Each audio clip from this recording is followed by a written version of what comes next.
1917 by a fellow by the name of Callahan. Goes back into this mountain about 1,800 feet. This level, the fifth level, started 1947. It goes back in here about 1,600 feet. It only take you back, however, about half that distance.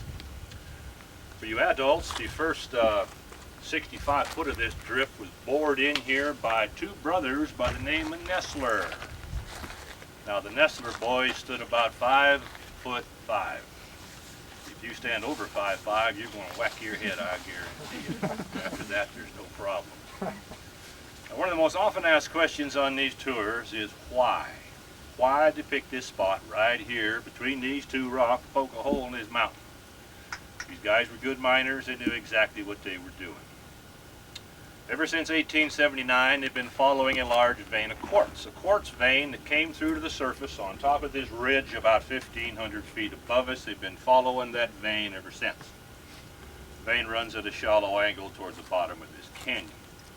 Now, it's a fact of life in a motherlode hard rock mine. If you don't have a quartz vein to follow, you are not going to find any gold. It's quite simple. No quartz, no gold. Now, if you folks don't know what quartz is, it's that white rock you're standing on out there. That deck is solid quartz. So this is what they proposed to do here. Drop down below the fourth level, this little tiny flat area, tunnel back 500 feet, pick up a vein they knew was back there. Not a great deal of guesswork involved here at all. The entranceway I'm standing in is referred to generally as a portal. The tunnel inside, a drift. When they bored it in there, it's on a 1% grade, 1 to 2% grade, a very slight uphill grade all the way to the back of the mine. Now this grade does several things. Number one, the water inside the mountain's full of water. It all drains out the front door. That little stream there runs 24 hours a day. She never quits. Number two, it makes it easy to push one of those 900-pound ore cars back up inside the mine when she's empty. It also means that when that car is coming a quarter of a mile back on a very slight grade with a 1-ton payload, you better have a good set of brakes. You should hit the end of them tracks and head for the river, 850 feet below. Now, you folks may have been in mines before. Maybe you've seen pictures of them in the movies, magazines, television, whatever. Well, inside this mine, do not look for any big, heavy wooden timbers holding up the roof, because there aren't any. This is a hard rock mine. This is drilled steel and dynamite. Picks and shovels don't work in here at all. A case of dynamite weighs 50 pounds. It will take you 8 or 10 foot into this rock. Today's cost for a small-time miner to go into this stuff, you're looking at $200 a running foot. Well, that's not quite the length of that flashlight. $200, and there's no guarantees in the world you're going to find any gold. I know lots of gold miners. Most of them are poor as church mice. I know some rich ones, but I know more poor ones than rich ones, I'll guarantee you. Now back inside, about 300 foot, this side of the drift, you're going to see a large steel door. There's a room behind that door. It's a powder magazine for dynamite. You ladies have broom closets in your home. Well, we've got a boom closet in our mine. If you have cameras, take all the pictures that you like.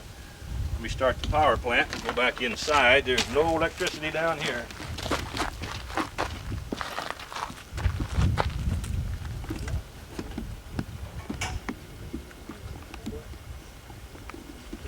It's kind of cool, you know. It's like it's probably in the 60s. What do you say, Eddie? It's going to be the temperature difference.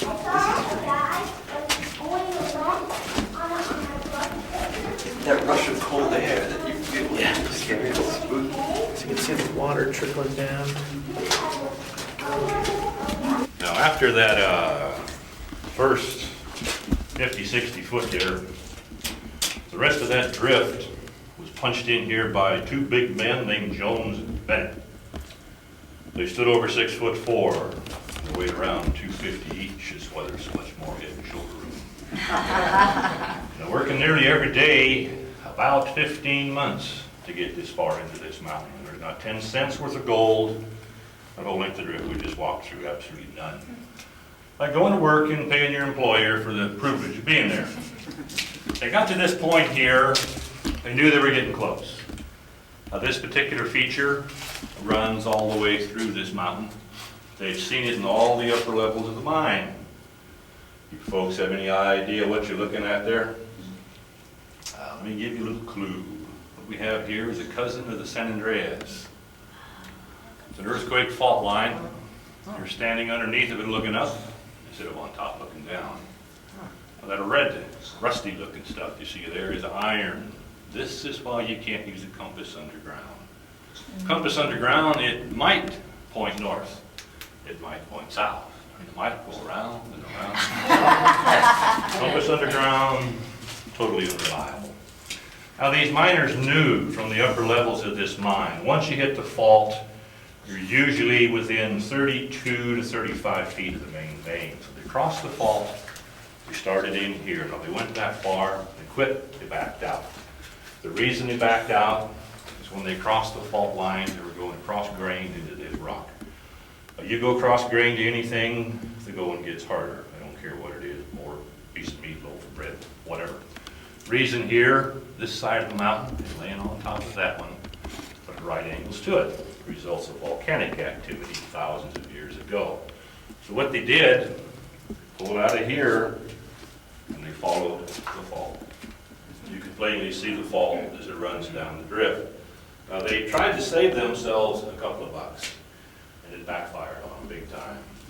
It took them 6 more months to reach the vein. If they kept going straight, well, they're 28 feet, they would have picked it up. That's the breaks of the game in a hard rock mine. You pay your money and you take your chances.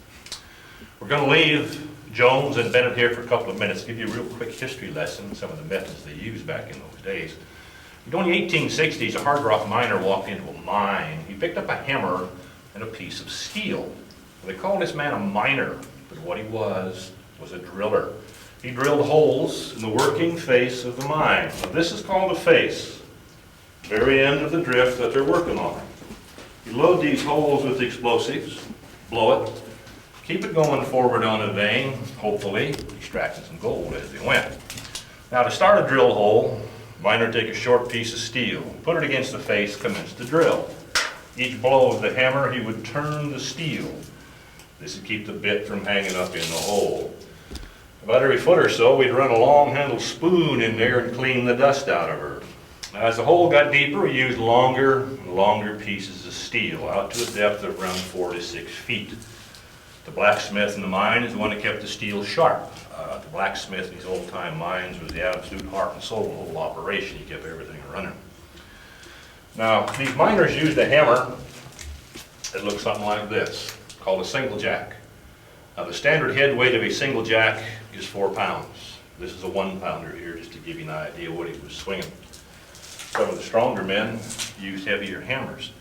Depending on the size of the hammer, they could swing them at the rate. They're anywhere from 20, 30, some men, almost 40 strokes a minute. Now, one man with one hammer is called single jacking. 2 men, 1 big hammer, is double jacking. 1 man swings the hammer, his partner turns the steel. Every 10 or 12 minutes, the man on the steel takes his turn with the hammer. You better trust your partner when he picks up this hammer. These were no gentle love taps on the end of this steel. They were full roundhouse blows. Standard head weight of a double jack's 9 pounds. Ever heard the old folk song, 9-pound hammer? That's where it comes from. Again, some of the stronger men used bigger hammers, up to and including the fabled 22-pound hammer of a big black fellow named John Henry Jones. World record, 1 man on the hammer, his partner on the steel, was set in Bisbee, Arizona, the 4th of July, the year 1903. A block of solid granite, 1 man drilled to a depth of 30 inches in 15 minutes. Now, it's never been equaled or beaten, not by a man. A machine can do better, but no man ever has. Follow me on back here, we'll see what these boys come up with. Jones and Bennett, about 18 months to get this far, maybe a tad longer. What they were looking for is right over your head. This is the quartz vein of the hidden treasure gold mine. I told you folks at the beginning of this tour, there's an excellent reason why this mine is called the hidden treasure. If you look at the vein, where I got the beam of the light there, those heavy bluish gray streaks in that ore. You use your imagination, get your mind out of gear and turn those streaks to kind of a gold color. You got a darn good idea how rich this vein can sometimes be. What you are looking at is an element called telluride. Now the high-grade telluride, the good stuff, runs about 80 to 85% gold by volume. It's also extremely rare. There is 5 places in the world that we know of at this time where this type of a gold vein is found. 2 of them are here in the States. The town of Telluride, the state of Colorado, and that vein's worked out, and there's one drift you're standing in right now. So for that reason, what comes out of that vein is too rare, is too valuable to be simply crushed up, the mere gold content inside of the rock. This is what's commonly referred to as a specimen mine. Now, specimen mines are also somewhat rare. You don't see a heck of a lot of them, but as a rule, they're quite profitable. What we do here is a giant shortcut. All we do is sell pieces of that vein to mineral collectors all over the world. We have a piece of this ore on display at the mining shack in Colombia. I don't believe it's as big as the end of this flashlight. There was a standing offer, $2,500 for that one rock. A collector over in Germany. He wants that piece of ore very badly, and the owner won't sell it to him. She likes to show it to people that have gone on the tour. One reason the mine was called a hidden treasure, the gold was locked up inside the vein. It didn't even look like gold. Second reason, these hard rock mines here in California are also called pocket mines. That vein is called a hydrothermal vein. When it was formed thousands of years ago, it was in a semi-liquid state. As it started to cool, it would crack and fracture, and occasionally a void, or a pocket if you will, would be formed inside of the vein. Now usually in these little pockets you'll find quartz crystals, but occasionally you will find gold, raw, beautiful gold lumps, chunks, sheets of the stuff, depending on the size of the pocket. Well, it doesn't take much of a pocket to have a high dollar value. You figure gold is sold by the ounce, and gold is incredibly heavy. Most people have no idea in the world how heavy a little old bitty piece of gold can actually be. Let me give you a good example. If the owner of this mine offered us, right now, a block of gold that was 12 inches on all sides, 1 cubic foot of pure gold. We're talking about a cube, not quite the length, the width of this flashlight. If we could pick this cube up, carry it out of here, we could have it, we could try, but it wouldn't do a lot of good. 1 cubic foot of pure gold would weigh out at 1,445 pounds, well over half a ton. Oh, I love to watch them in the movies. They blow the bank vault, the bad guys back the getaway car up the back door, fill the trunk level full of gold bars, shut the lid motor off into the sunset. If they really tried that, the first thing they'd notice if things weren't going too good, they'd find the rear bumper on the ground, the front tires 3 feet. That type of getaway, you better say Peterbilt on the radiator. You're not going to go very far. And these men hit this vein, and they followed it. And she pocketed back in here. A little one here, a very large one here. We know they took gold from this area. We do not know how much. Probably the first payday these guys had in a long time. They probably took enough. There was one big pocket. They squared themselves up with their creditors and still left themselves a few dollars to jingle in their jeans. Something else you got to keep in mind. Back in those days, the late 1940s, early 1950s, the going rate for an ounce of gold was not $3.81 an ounce like it was last Friday night, or $400 an ounce like it might be next week. In those days, gold was regulated by the federal government, Uncle Sam. In fact, from 1934 to 1975, it was totally illegal for a private citizen of this great nation of ours to own any gold. You had to sell it to the government. They gave you $35 an ounce for it. Take it or leave it. If you look in the beam of the light, you can see some free gold showing in the vein. Now, there's not enough of it to get all excited about. That's why it's still hanging up there. The owner left it so folks would have an idea what the stuff looks like in the matrix rock, of course, itself. See the gold? Pretty stuff. Gold is quite fascinating. Now the air down here is pretty good. As you get this far underground, oxygen becomes a real major problem because Mother Nature will not push air this far back. She don't want to do it. But we're all down here and we're all breathing. It's a good sign. You know, from here to the entrance is not very far, but you figure from here to where she breaks out on top of that ridge, we are well over 1,000 feet underground. Come on back, I'll show you why we can breathe. Come on, Robbie, we're gonna walk some more. But in mining terminology, this is called a stope or a riser.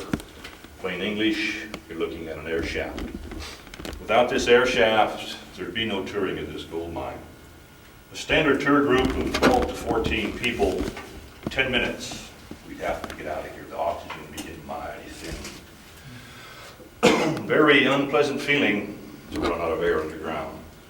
One of the first indications your brain is suffering from a lack of air is you'll start to yawn a bit. Your lungs begin to labor until you go to take a breath and there's nothing there. Very unpleasant feeling. So you get this far underground, you will do one of two things. You will force ventilate the mine, literally pump air into it, or you will stope it. Now they've done both here. This pipe you see here in the footwall is an air pipe. It runs to the back of the mine. The stope was punched in about 44 years ago. It runs 175 feet straight up into the next level of the mine. Breaks out inside the fourth level, ties the two levels together.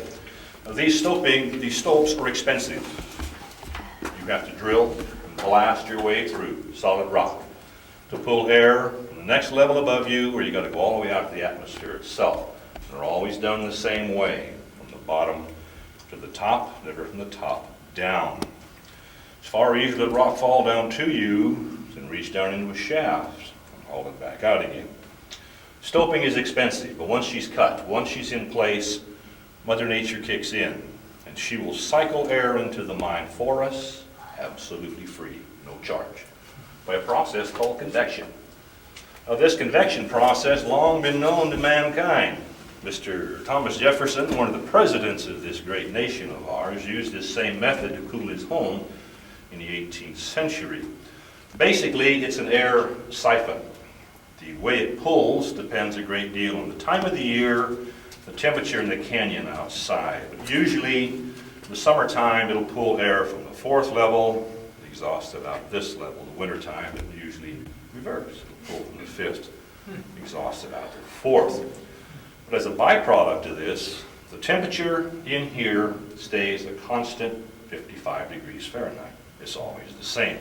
You come in here in the wintertime, it feels quite warm. The summer feels quite cool. The temperature stays the same. Now, the last owner of this mine was a man by the name of Nels Llewellyn. Nels was half Welsh, half Blackfoot Indian. He was a good friend of mine. I went to school with Nels. Nels was killed in a tractor wreck in December of 1988. He was found crushed to death beneath the tracks of his own big dozer. But about 6 weeks before he was killed, the back of this mine, he uncovered an offshoot of the main vein, very rich with gold and telluride. He dynamited it, producing many samples of high-grade ore that he stockpiled in the back of this mine. His widow now goes back beyond that steel gate, and the big wooden door beyond that, and brings out these high-grade specimens as she needs them, and sells them to collectors all over the world. Nobody is allowed beyond those gates but her. You folks know as much about the back of this mine as I do. Never been back there, even though this widow lady and I have been keeping company together now for about 5 years. I ain't got past them gates yet. Let me tell you what, old Gil's one patient son of a gun. Dollar-wise, what comes out of this level, I haven't the faintest, foggiest idea. That's between her and the IRS, and I'm not too sure about the IRS. Although, to use a 19th century term, she's very much on the square. Very honest, upstanding young lady. Not too many miles from here, right off of Highway 49, Road to Angels Camp, there's a place that's known as Jackass Hill. Two brothers used to live over there, two men by the name of Gillis. Now, the Gillis boys had themselves a house guest back in the winter of 64, 65. A fellow by the name of Sam Clemens. You probably know him better as Mark Twain. Twain got the idea there for his very first short story. That was The Celebrated Jumping Frog of Calaveras County, based on a true story. These guys had bet on anything, didn't make a hoot what it was. But Twain left California in '66, headed for New York, where the big money was, as he put it. Now, on his arrival, he was interviewed by one of the magazines of the day, Harper's Collier, one of those. One of the questions he was asked concerned the California hard rock gold mine. Twain thought a moment. He said, the California hard rock gold mine is a large hole in the ground, the miner standing out in front of it telling lies. They're worse than a fisherman. You can't get the truth out of them. If they're getting any gold, he says, you'll never know it. They aren't getting any gold, they'll try and sell you shares, the best mine in the whole state. So them boys speak with a forked tongue. He said, you believe anything any gold miner ever tells you? He said, the truth simply isn't in them. Now, gold, the heavy yellow metal, it does other things than make lovely ladies happy with golden rings upon their fingers. There is such a thing as gold fever. It truly does exist. I've seen it strike time and time again with rather tragic results. Gold fever takes a perfectly sane, normal man and turns him into a gibbering idiot. I've seen men on these tours with gold fever so bad, I thought they'd attack these walls with their bare hands. It only seems to afflict men. I've yet to see a lady with this problem. Although some of us know ladies can be the bestest of pocket miners ever come down the road. P.T. Barnum was a circus man the latter part of the 19th century. He said, you know, there's a sucker born every minute. But when it comes to gold and gold mines, you can revise that figure considerably higher. You truly, truly do. A little more history on this particular mine before we head for the daylight. In 1963, a brother-in-law of mine, a man by the name of Paul Nicolini, acquired this mine in a convoluted deal I want to begin to go into here. Paul worked the mine for 3 years. Paul had gold fever. He had a classic case of it. The mine broke him. It busted him. It bankrupted him flatter than a tortilla. He sold the mine in 1966 to a cousin of mine, a fellow by the name of Thomas Dunny, $750. Now, Tom Dunny didn't want the mine. He says, a worthless, worked out hole. But it was something for my money. All you got left is the mine, so I'll take the mine. Now, Tom Dunny was a plumber by trade. The following summer after this transaction was made, he had some free time on his hands, and he said, well, I own the mine. The equipment's still there. I'll give it a shot. But he come down here where Paul had quit. He drilled, he loaded, he fired one round of dynamite. That's about 6 feet. He blew into a pocket of gold worth about $10,000. Today's prices, you're looking at around $140,000 of gold. Now, Paul Nicolini was 6 feet away from enough gold to keep him going. But he was broke and he couldn't go on. I knew Paul very well. If he'd have got that pocket of gold, the first thing he would have done, he'd have bought all new equipment. He'd have hired a crewman to run it, bought himself a new Cadillac automobile, and a boxcar load of long black cigars. 30, 60, 90 days, he'd have been broke again. It would have made no difference. Now, Tom Dunny kept the mine until 1976, when he sold it to Nels Llewellyn for $100,000 in cold, hard Yankee greenbacks. Made quite a pile of green paper on the kitchen table, and his widow still owns it to this day. We're approaching the end of this little tour. If you folks have some questions, wait till we're in that Ford going up the hill. I'll be delighted to answer any and all questions. You throw one at me that I cannot answer, I'll refer you back to Mark Twain.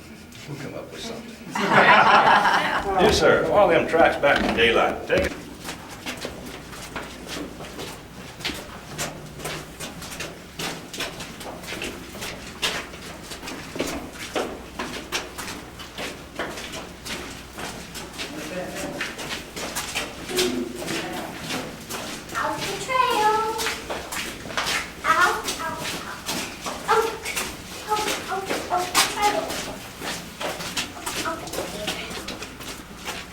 Yeah, watch out.